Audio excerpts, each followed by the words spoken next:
in between jobs right now. I recently made a move across the country, but I still don't have all my stuff because we're in a short term living space while we look for jobs. So I've had a lot of time on my hands. I've been jobless before though. When I was living in Helsinki last year, I was jobless for almost an entire year, and it was not a fun experience. Even when I've had a job, I think feeling disconnected from something that brings me joy or gratification, whether that's due to unemployment or just not liking what I'm doing, it starts to really weigh on me after a while. I notice myself not feeling very excited to get out of bed in the morning, never changing out of sweatpants, feeling scared to go outside, and I just slip into this vortex of YouTube video after YouTube video after YouTube video. And before I know it, it's 6 p.m., and I feel like a shell of a person.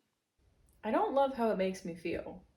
As much as I'd like to think differently, I'm not really a self starter. I have a hard time sticking with things, a hard time keeping myself motivated. I made a whole video about just trying to reignite my love for making videos again and to try to encourage myself to just keep going even when it gets dull or boring and I want to give up. So, naturally, without an external force like a job or school forcing me to create or leave the house or be productive, I tend to fall into this pit of jammies and laziness. And I have a lot of thoughts about this headspace, how it can be both harmful, yes, but how it can also serve a greater purpose in the creative process. Because to an extent, I think it's okay to force yourself to do things, to create or to leave the house or to fill up your social life so you have things to do. But I think there's also something to learn from a low or lazy or slow feeling part of life. I want to talk about how to make the most of a time like this and my steps to doing so.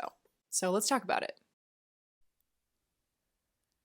The beginning of my day is so important. Sometimes I get really upset with myself when I don't get up early, but I've started to shift how I think about it. I'd rather have a later wake up time, but a really intentional first couple of hours spent doing things that are good for my brain, like journaling, drawing, reading, going for a walk. Sometimes I wake up at 6 a.m., but I scroll on my phone for 2 hours before even getting out of bed. So early doesn't always mean productive. So instead of shaming myself and trying to change something else about my daily life, I decided to try and get up before 8 every single day.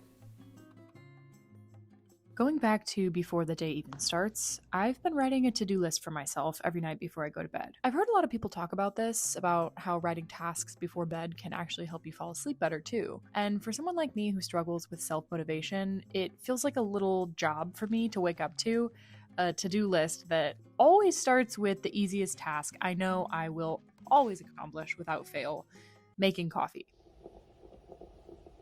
Making a coffee is always the first thing on my to-do list. It is my favorite thing to do upon waking up, and I find that when I put an easy task as the first thing on my list, I get that rush when I get to go cross it off, and that ignites the motivation to keep me going so I can keep crossing things off. The next thing is journaling.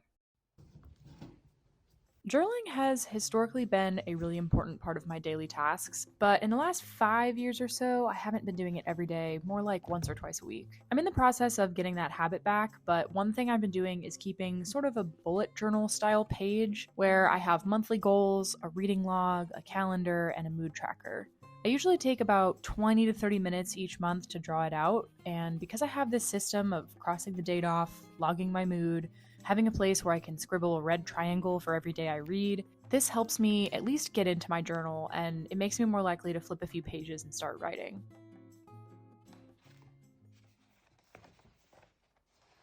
Not having a job or a creative project to work on really sucks.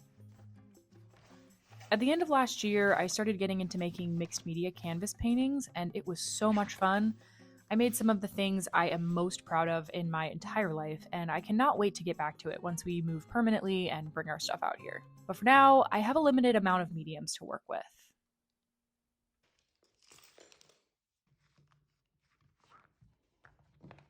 I have my sketchbook and pencils and watercolor, and I've been challenging myself to spend some time each week. Ideally, it'd be every day, but we're going to work up to that.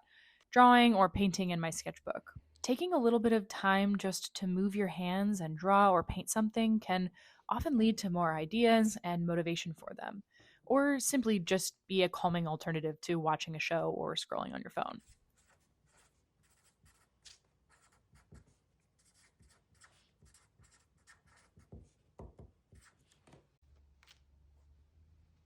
I've been spending a lot of time working on small projects I've set up for myself. Lately, it's been knitting.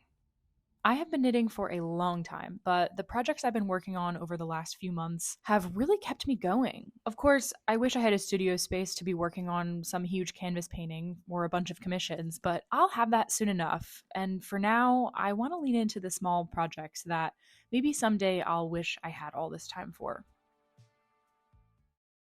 The last thing is something that I find a bit less tangible and harder to define. It's allowing yourself to hit a really low place creatively. I've had so many ups and downs as an artist, times when I'm on top of the world making money from my work, and times where I wonder why I even dare call myself an artist. And I've realized that almost all of this is in my head. This is the second time in my adult life where I have moved away from familiarity and also not had a job for a while. And I have the tendency to turn into a really sad and scary version of myself. I watched it happen to me while I was living in Finland, and when I look back, I see all of the purpose in the low place I was in because it brought me face to face with a person I didn't like, myself. I don't think I have ever wanted to redo a year more than this year.